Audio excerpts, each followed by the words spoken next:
Hey, what's going on, guys? This is the Leafs Convo podcast presented by Oakridge Ford in London, Ontario, oakridgeford.com. I'm Norman James, along with Mike Jello, coming off a 3-2 Maple Leafs loss to the Stanley Cup champion Blues at Scotiabank Arena on Monday night. Michael, the Leafs, maybe not in the driver's seat of a game again, but in the lead at a crucial stage. They can't hold on to it. They fall to the Stanley Cup champions. Is there a concern here, Mike? I know it's early, but a 3-2 loss to the Blues. Good morning, Norm. I think that there was maybe a little bit of concern after the Montreal game, but I thought that the Leafs played much better on Monday against the Blues, a team that was going to pose problems for them because I think they're a heavier team, as it's using Mike Babcock's verbiage.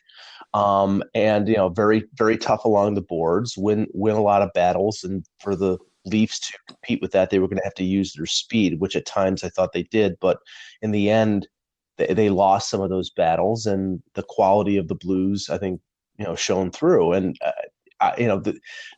there are things that are going on with the Leafs that are consistent with a team with a lot of changeover.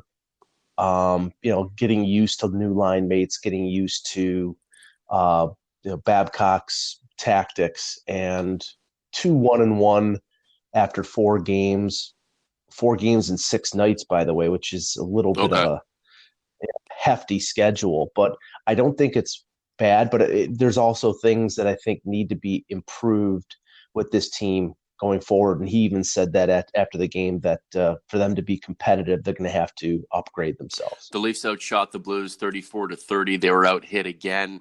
The Blues with double the blocks. Nice for William Nylander, his second goal of the season. He's off to a nice start. Freddie Gauthier with 2. That's nice to see. But guys like Jason Spezza, Nick Petan get on the board early in the game with points. So ceremonially, it was a nice opportunity for some of these guys to start contributing. They didn't get the result the way they wanted to, but I guess if you put this game up against the Montreal game, it was a more complete game. They were just, in the end, the Blues outlasted them. Well, I mean, I was a little snarky on social media last night when it came to the Gauthier goal, because if you saw the goal, Spezza bats the puck out of midair in front of the net to allow Gauthier to get it past Binnington. And I'm saying, well, yeah, I'm sure Nick Shore could do that. I mean, I thought, and then the thing is that the fourth line, I think Gauthier played the most. He played a little over 8 minutes. Spezza played something like 6 minutes, and Petan played like 5 minutes. Again, Babcock just rolled the top 3 lines. And I guess early in the season, you have the, freedom to do that because the wear and tear of a long schedule is not present. But I think to determine what your fourth line is going to be, you have to play them more than 4 or 5 minutes. And I think actually they played pretty decently. The goal that they were on, the Barbashev goal, was something that I think Freddie Anderson had to stop, a long shot from outside the faceoff circle, which you never see anymore. But Tyson Berry got his stick in front of the shot. And as soon as I saw that goal, I'm like, Don Cherry is going to show this on Coach's Corner on Saturday about the defenseman getting the stick in front of the shot, even though he didn't deflect it. It was something where it distracted the goalie enough that he lost it and it got by him. But the fourth line played well, and Rasmus Sandin played 15 minutes, which I think is the equivalent of the ice time of the last 2 games he played, and played really well. So I think if that was a test from Babcock, playing a 19-year-old against the Stanley Cup champions and playing well, then he's passing with flying colors right now. We can't predict how Mike Babcock's going to use his players yet, Mike, because he seems all over the place. He doesn't have the Babcock algorithm running full tilt at this point. He's experimenting right now. Too few minutes for some players, too many for others, and then the next night everything's flipped on its head. So let's hope that he's trying to coalesce a lineup. For as much as we want to put, want to allow players to kind of ease into their abilities and get going. I guess we have to give the head coach the benefit of the doubt in that circumstance as well. So 2-1-1 Tampa Bay at Scotiabank Arena on Thursday. Tampa still with its tail between its legs after that first-round exit at the hands of the Columbus Blue Jackets last spring. So right now, I guess it's just another game, another opportunity for the Maple Leafs to better themselves, get a couple more points on the board, and move forward. Yeah, another game against a team that won the President's Trophy last year. I know you can ignore the fact that they got swept in the playoffs, but a team that has something to prove that has struggled so far after a week. The things I think that Babcock has to be concerned about, and Travis Dermott's not going to be back probably until the end of the month or early November. Same timetable for Zach Hyman. The Kasperi Kapanen experiment on that second line with Tavares and Marner has failed. Not that he played terribly last night, but on the Pietrangelo goal, he was a little bit out of position. And that's understandable since he's playing the off wing, a position that he very rarely played. He's a right winger, and they've got him playing on the left side. When Hyman comes back, there's going to be that symbiotic relationship between him and Tavares and Marner that occurred last year, where it was their most consistent and best line. And you can't expect Hyman to be starting off the season on all 8 cylinders because he's coming back from an ACL injury. So I honestly think of the top 9, the least impressive line so far has been the Tavares line, and I don't think it has anything to do with Marner not being at camp from the very beginning. It just seems that they're not operating on all 8 cylinders, and I think the lack of Hyman being on that line has something to do with that. Whereas opposed to the other line, Matthews has got 5 goals. He was one of the 3 stars of the week, and Nylander has played back to the Nylander of a couple years ago.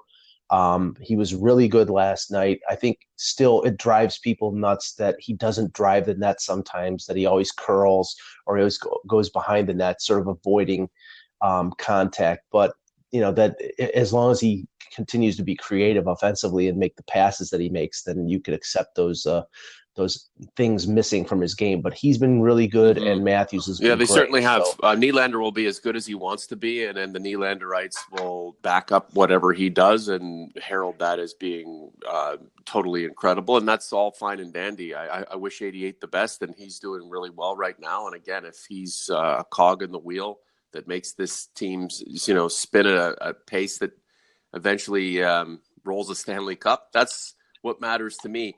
When we talk about Zach Hyman coming back to complete the trifecta, that is Tavares and Marner, that's a lot of pressure on a guy who hasn't been on the ice or hasn't really been doing much for a very long period of time. And who knows, this could be a lost season for him if he doesn't find his old game and his old ability to be the player that he was developing into before the injury, Michael. What concerns me is that Kapanen is playing the way he is right now, but is there no one else on this team that can barge into that mix and become that missing piece? Because it seems, at least at this point with the way Kapanen has performed, that there's an opportunity there. Who's going to be given the opportunity, or who's going to take the opportunity? And I guess as part of that, who's going to be given the opportunity by the head coach? We can't be waiting for a traditional third-line player to come in and make these guys work whenever he shows up. I mean, somebody else has to go in there and get the job done, and Hyman's got to fight for his job back. The concern with Hyman is the injury that he's coming back from that he had against Boston. His job for that line is to be a puck hound, to go into the corners, to dig it out, to get it to Tavares and Marner. You're talking about an ACL injury. You're talking about him working along the boards, and that's a lot of stress on the knee.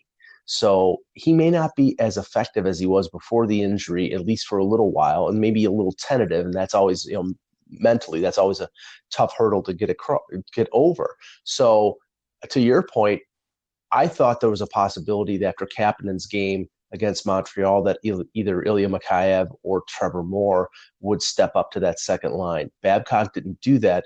But if he wants to start Hyman off on a lower line, which it doesn't sound like he's going to. It sounds like when Hyman gets back, he's going with Tavares and Marner.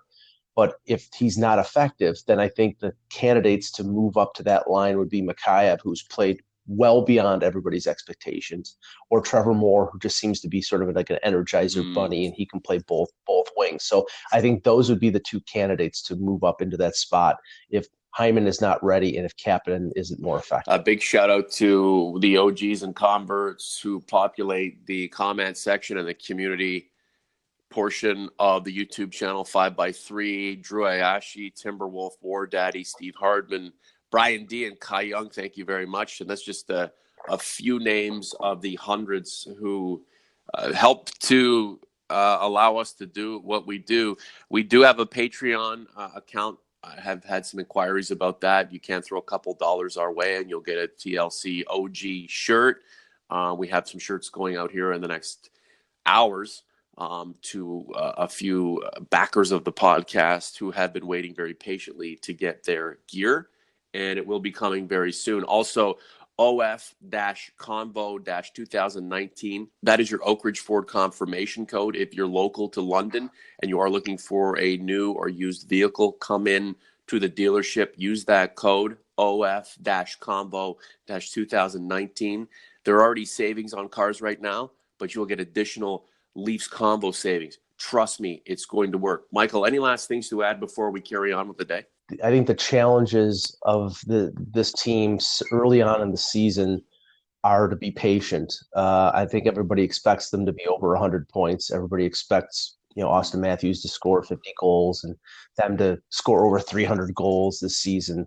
Remember, this is a team that had a changeover of 6 or 7 players to an opening night roster from last year. So it is going to take time for them to sort of mold together. They very easily could lose to Tampa Bay on Thursday, and then they're a 500 team, and I can just see the panic starting to get into Leafs Nation. But it's early, and they had a really difficult schedule to start the year, so I don't think there's any reason for panic if they lose against Tampa. But we hope that they have some success, and then they play Detroit on Saturday. So after that, it will lighten up a little bit. I think before this team reaches the zenith, there's going to be a long period of fun and ease to the game. We haven't reached that point, Mike, where every night is something special and it happens night after night. And there's just a comfort level that's palpable and high and enjoyable. Are we ever going to get to that, Mike? I mean, obviously there's always talk about replacing the coach. Will we ever get to a point where we're just everybody's comfortable, everybody's happy, the team's winning, and there's a sense that title is there for the taking, and legitimately so? Last word to you. I'm not sure, because I don't think that's consistent with Toronto. There's always pressure. There's always attention. I think if they have some success in the playoffs, if they win a round or two, will sort of decrease. But right now, you're talking about a talent-laden club who has not advanced to the second round of the playoffs in 15 years. So that specter is going to be there, and until they taste a little bit of success, it's going to continue to stay Final there. words from the man himself, the one and only Michael Piagello. Mike, thanks a lot. Thanks, Norm.